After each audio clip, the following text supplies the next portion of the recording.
Hey everybody, this is Amy. I'm the Keto Blogger. I started my website because I've lost almost 25 pounds so far on keto, and it works so good for me.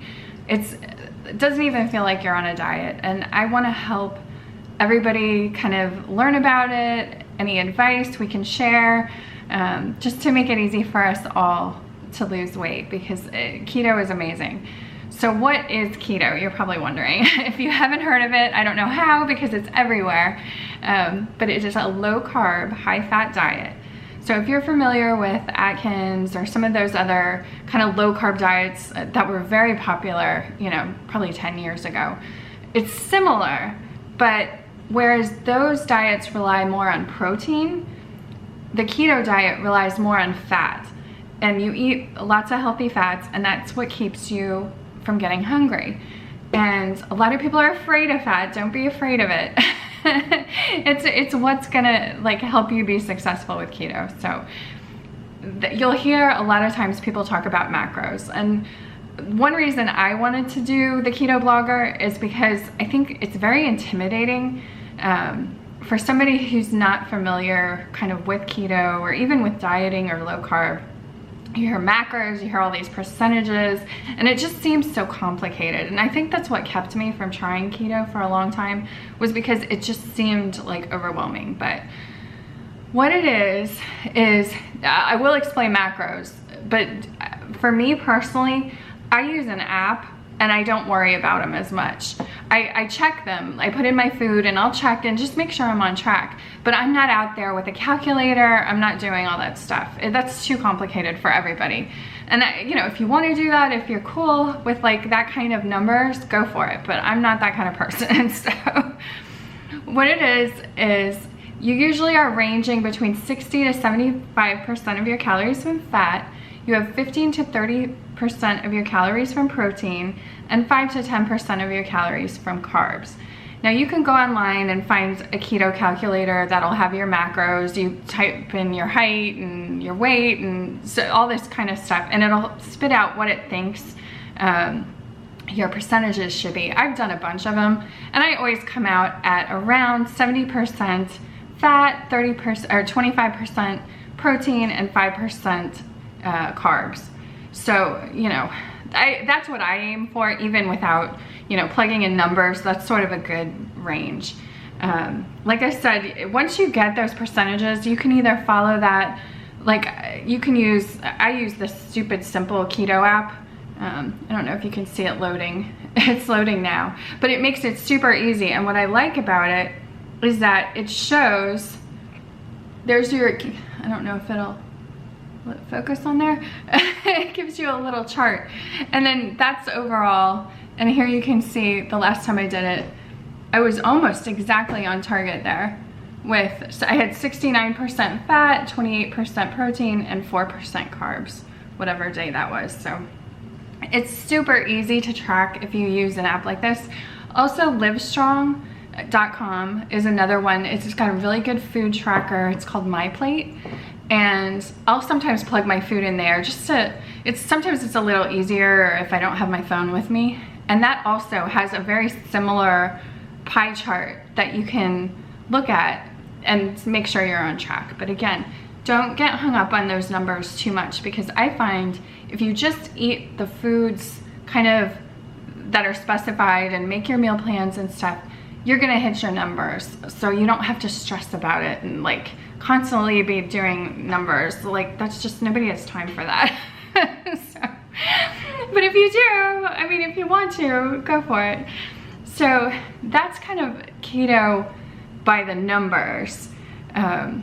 For me, it's a lot easier if you just think about, you know, making your meal plan each day. I try to like in the mornings, if I'm having breakfast, which sometimes on the weekends I don't, I'll have, you know, eggs. I try to have a little bit of everything. You get your eggs, which is your protein. Maybe, the other day I had mayonnaise, like I made an egg salad. So there's mayonnaise, and I use Primal mayonnaise, which is the avocado oil kind. You have that as your fat, and then you could add like, you know, if you want a vegetable there or not, or save it up for lunch, you know, it's up to you. But even just eggs and bacon, everybody can get eggs and bacon from anywhere. A lot of times I even get them from McDonald's. I mean, it doesn't have to be hard.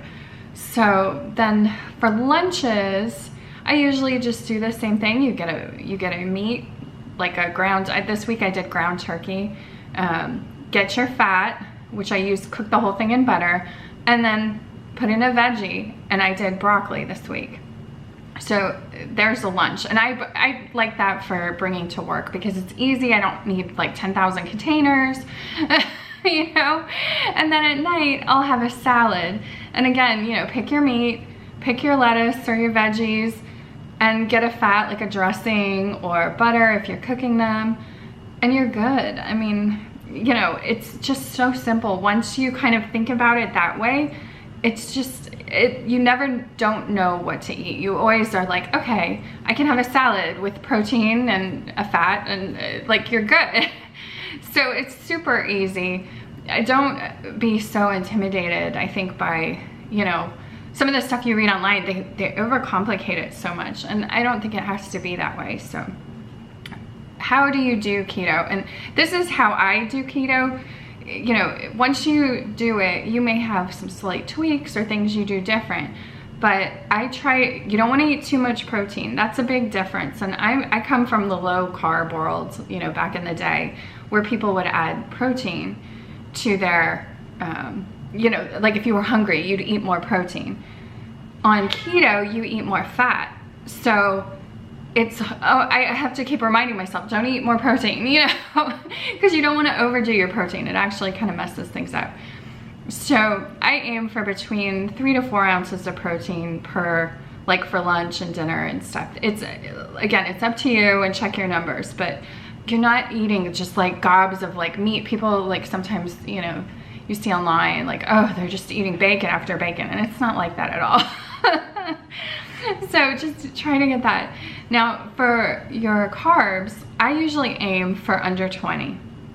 And that's pretty similar to if you ever did Atkins.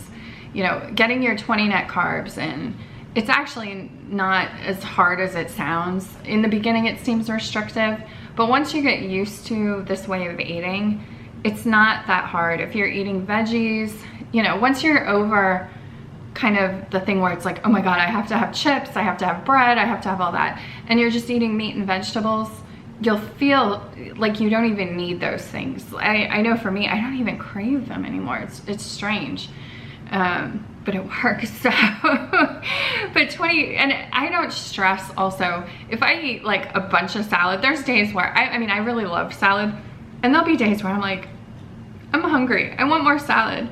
You know what, I eat the darn salad. Like, I'm not out there like counting off lettuce leaves or anything. And I think that's important too, because it's building for like the future. You're trying to change your eating habits. So don't stress about like, oh my God, I had 2 bowls of salad instead of 1. I mean, that's not a good way to like kind of do your diet, because you're overly obsessing about lettuce. Now, one thing that's hard for people, and it's hard for me, is trying to avoid snacking. And I do still have snacks. I need them during the day. I'm not, you know, I try not to just snack all day, but I usually do want like an afternoon snack. And I usually have like a little protein shake, like a keto-friendly protein shake in the afternoon, just because it gets me through until dinner. And it's not, you know, it's not one of those things you can just nibble and nibble and nibble, and next thing you know, you've eaten like this entire bag of something. But I do have the protein shakes, and that's something that just for me seems to work. And that is a snack I'll eat. And I also like to have a snack while I'm watching TV.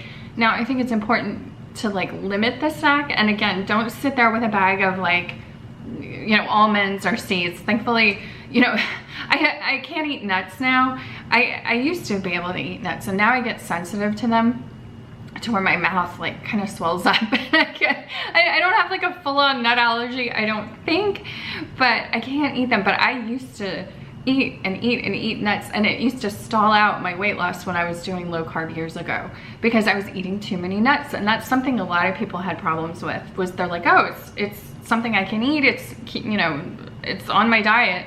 And they'll just overeat the nuts, and you can't, you do have to have some self-control, you know, because there are calories in them. So you don't want to overdo it with the snacking. But once you start doing it, you'll find some snacks that you like, that it just, for me, it's like, have a snack if you need it to kind of, hey, I'm hungry and I want a snack. Don't have a snack to just sit there and mindlessly eat. And I think that's important for kind of changing your whole thinking in terms of, you know, the way you eat. This is, for me, the biggest thing with keto has been changing how I eat and my thoughts on eating, and not endlessly snacking on something just because it's available is something that I've been able to kind of work on. That was hard for me. So I do have my snacks. Like I like to have a piece of cheese or something, but I'll cut it and be done. Like, that's your serving. That's what you get, you know? And once you do that, I think it's a lot easier to have kind of control over, okay, I'm not just like eating an entire wheel of brie while I'm watching TV and then like, oh, how did that happen, you know?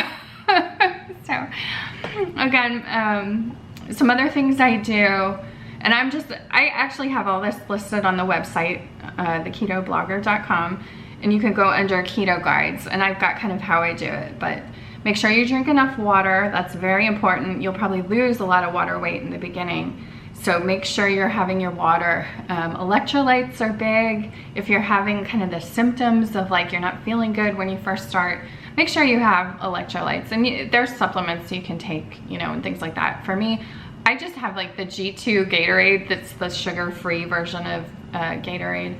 And that seemed to help a lot when I was having, you know, kind of struggles with that. You can also do bone broth, like those kind of chicken broths are good that have some salt in it, because you'll find you probably, because you're flushing out so much stuff, you want to kind of make sure you've got enough of that. You actually want to make sure you have enough potassium and things, because you'll feel it if you don't. If you're feeling a little rough, try those things. Also, I guess that's kind of the basics. And again, the difference between keto and other low carb, like an Atkins, is the fat. And again, don't be afraid of healthy fats. And what are healthy fats? Avocados, olive oil, avocado oil, coconut oil is one I love because you can do so much with it. I just made some like a little keto bark. And for me, it's like a treat, a tiny little treat after I eat. It's got chocolate, the unsweetened cocoa, and you mix in coconut oil and a little bit of stevia. And I melt, you know, it's all melted, and then you put it in the freezer and you've got this yummy little bark, and you break it off and it just melts in your mouth. It's so good. When you just want like a little, like for me, I can't overeat that stuff. It's too rich, but it's nice to have. And you know, that's something that it's on the diet. You know, you need your coconut oils to kind of get your fats and stuff. And I find stuff like that, it's helping you get kind of your fats in so you're not as hungry, but at the same time, it's a little treat for me. I don't know. Having my little keto bark after a meal is like kind of the signal, like, okay, we're done. And it makes you feel much more satisfied. And I think that's been the biggest part of keto for me, is just not feeling like I'm on a diet. I've done every diet known to man, probably in the past 20 years. And, you know, all the kind of low-fat diets, I've done those, and I was starving all the time. I have kind of the thing where if I don't eat, well, back in the day, if I was on one of those and I didn't eat enough, I would get shaky, I'd feel dizzy, and it's like, it just wasn't a good feeling for me. I've done the prepackaged diets, you know, like Medifast, Nutrisystem, Jenny Craig, you name it. And while some of those are good too, it's like, for me, it wasn't sustainable. You get sick of the food, then you get off it, and you're like kind of lost because you don't have, you're like, well, okay, I was eating this little packet, and now what do? I have to eat real food, but I don't know how, you know.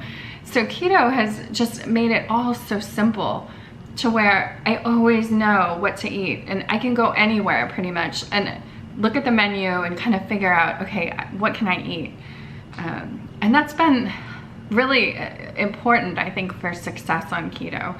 And I'm still, you know, I still have a ways to go. I've lost like almost 25, but I got like another 50 probably that I want to get to goal. I mean, I'm kind of playing it by ear because it's been, you know, the last time I tried losing weight was like 10 years ago, and I did lose about 50 pounds, and I got down to my lowest weight. I was 125, and that actually, when I got there, I was like, you know, this is not, I felt too thin, and I gained a little back, and then I stayed at that for a long time, and you can read about my whole diet stories on the website, but here I am back again, and this time I think keto is the difference. I like low carb, and my first kind of experience with low carb showed me the value of low carb and watching your carb counts and things, but I think keto is much more sustainable, and I feel better on it. So, you know, I want to do this kind of together. I'll share my progress and my struggles, and if you have any kind of things you want advice on, feel free to hit me up. I'm by no means an expert. I'm a real person doing keto just like you. So there you go. Like I said, check out my website. It's the Keto Blogger. I've tried to grab a bunch of stuff that I thought would be helpful, not just for me, but for everybody. So there's a lot of good resources on there. You got food lists. I have a sample menu plan. I've got, you know, what's a typical day of, like, what are breakfasts, some breakfast choices? What are some lunch choices? What are snack choices? And I'll keep adding to those as I go. And I have a few recipes. I don't cook a ton. I'm not one of those people that's out there making a recipe like every day. I eat out a lot just because of my kind of work schedule and life. I travel a lot. So I always have to find kind of keto options that are out and about, or, you know, when I'm traveling. So I have a lot of information like that, and that's kind of helpful because I think for me, having something you can eat when you're out, you know, and maybe not necessarily near an easy source of like your recipe food, it's good to be able to just grab something and know, okay, I can eat this. So check that all out, and definitely subscribe to my channel. I'm gonna be doing a lot more videos. I'm just starting out, so hopefully you enjoyed this one. And yeah, check me out at theketoblogger.com. Thanks.